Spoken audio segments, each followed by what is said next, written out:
For context, I am 22, female, 5'5", 140 pounds. This happened a couple of weeks ago. I was running errands and kind of in a hurry, but my car was low on gas, so I pulled into a gas station that was somewhat busy to do a quick fill-up.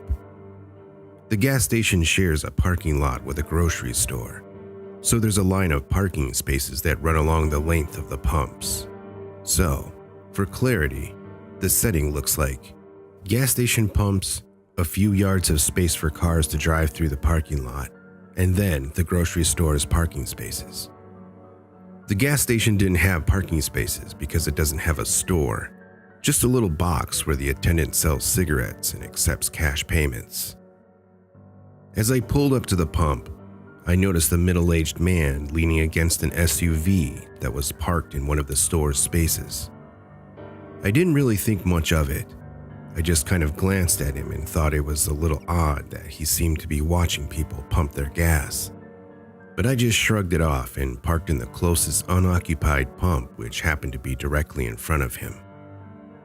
I began attempting to prepay with my debit card, but the strip is faded, so the card reader was having trouble reading it. From the corner of my eye, I barely catch a glimpse of this man making a beeline to the front of my car.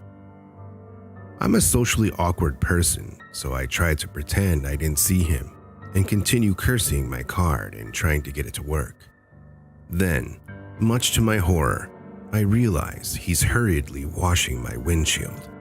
Wordlessly, no smile, or hello, let me help you there, or even a I'm homeless, I'll do this for you for a few bucks. I continued to make a show of trying to get my card to work, which was only partially an act. I was actually getting quite frustrated, in the hopes that he would take the hint that I was not interested in being friendly with him and take off. My heart started pounding when I realized that he was now circling my car to make his way to my back windshield, or as the little voice in the back of my head was saying, to me. I still had my keys in my hand, so at this point, I discreetly positioned them in my fist so they were sticking out between my fingers, ready to punch this guy in the face if I had to. I was pretty sure he no longer even had the windshield cleaner in his hand. But then, he suddenly stopped. He paused for a fraction of a second, and then spun on his heel and went back to the SUV he was previously leaning on. My card finally worked and I was able to get a couple of gallons, enough to get me home at least, and then jumped in my car and got the fuck out of there.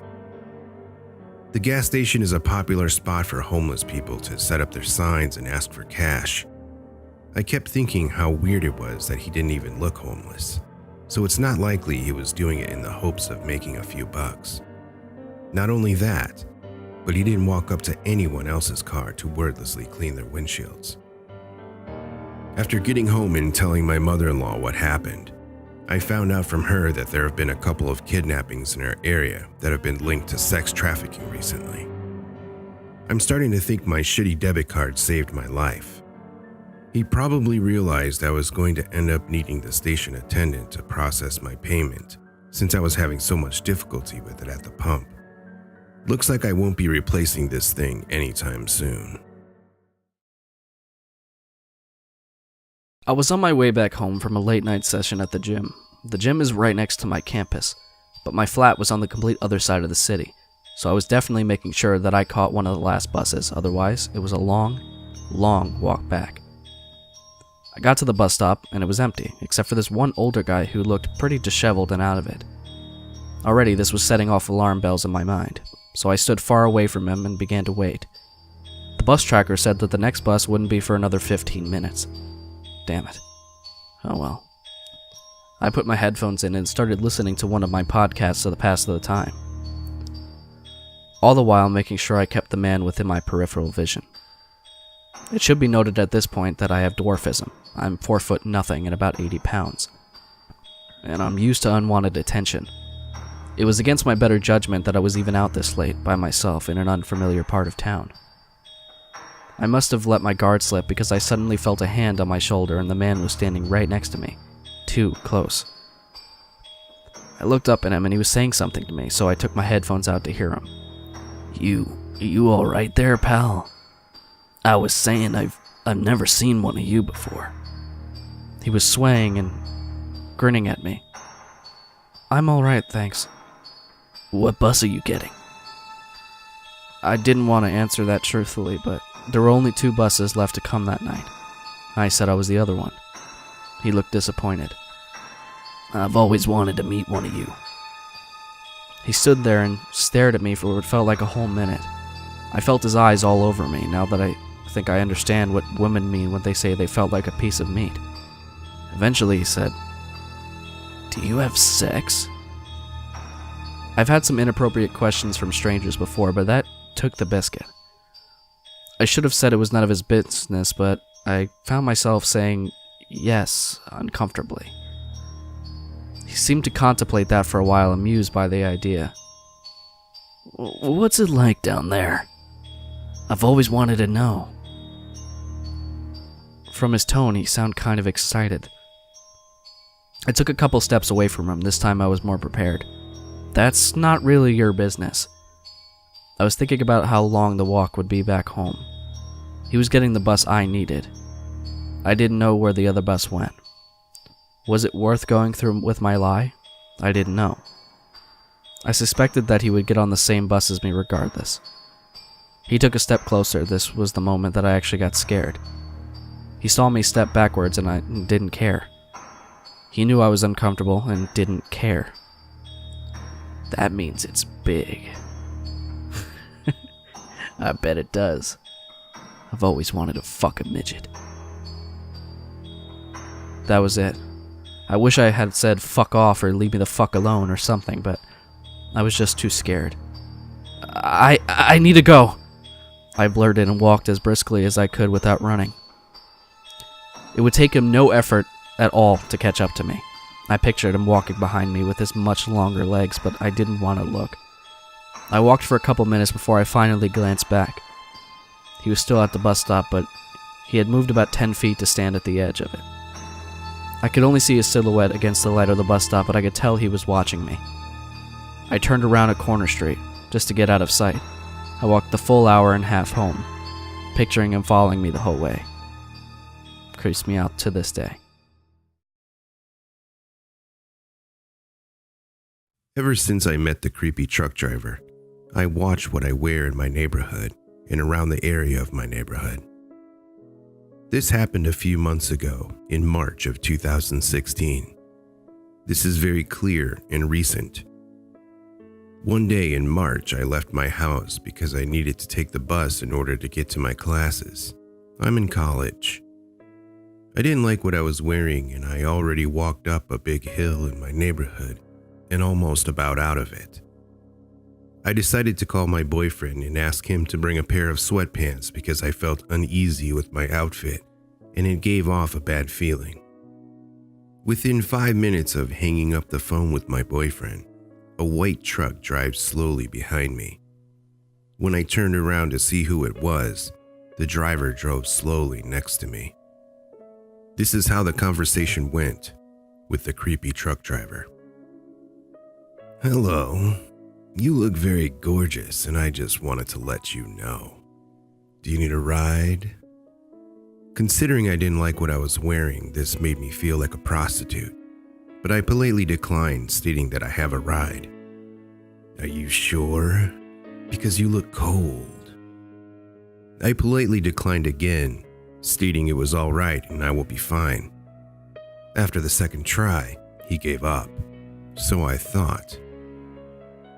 I immediately called my boyfriend and told him to stay on the phone with me until I at least got on the bus.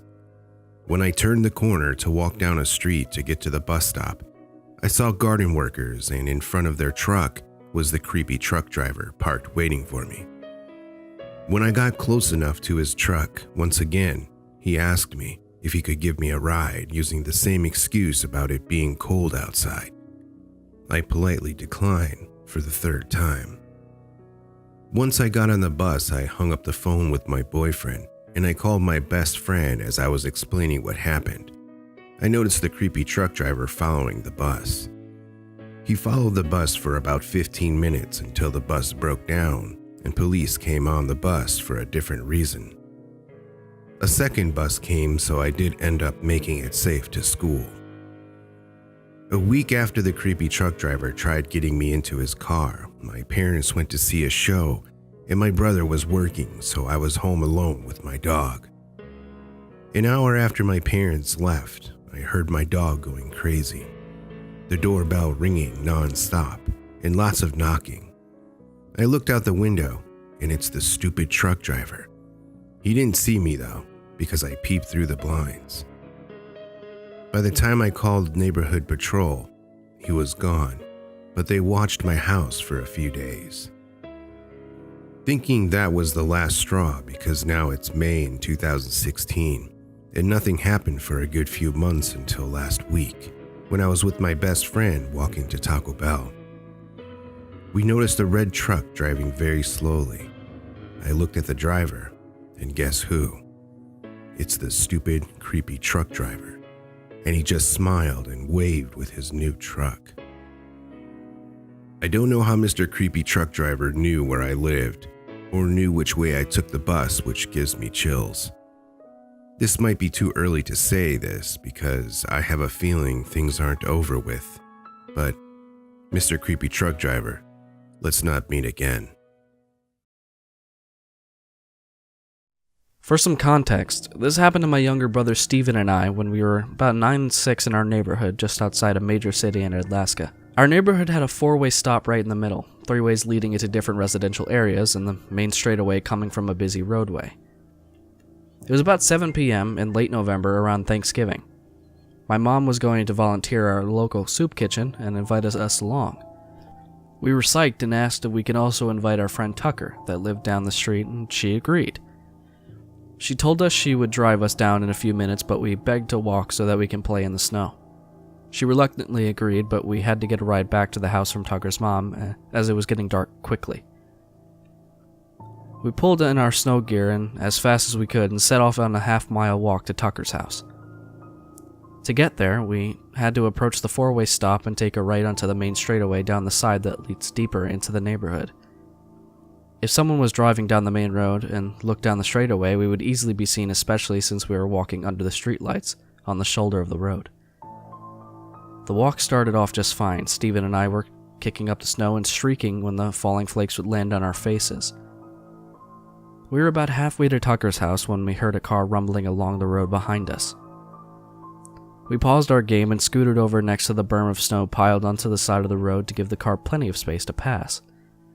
I remember it being an old rusty brown car that resembled a Cadillac. May have been, I don't quite remember. The windows were completely blacked out and we just stared at it slowly roll past us and turned the last few streets down from where we were on the straightaway. Steven and I went back to kicking snow at each other, a few steps, and after a few minutes we heard familiar rumble coming towards us. The same brown car was idling at a stop sign coming out the same street it had turned down. Steven grabbed the sleeve of my jacket and pulled me back toward the berm under the streetlights. My 9-year-old mind figured that they were just lost, as this was a confusing neighborhood and they probably missed the correct street. They rolled past us heading back towards the main road and we smiled and waved at them, our way of wishing them well. We watched them inch up the road and turn down one of the side streets and the 4-way stop instead. We shrugged and kept walking.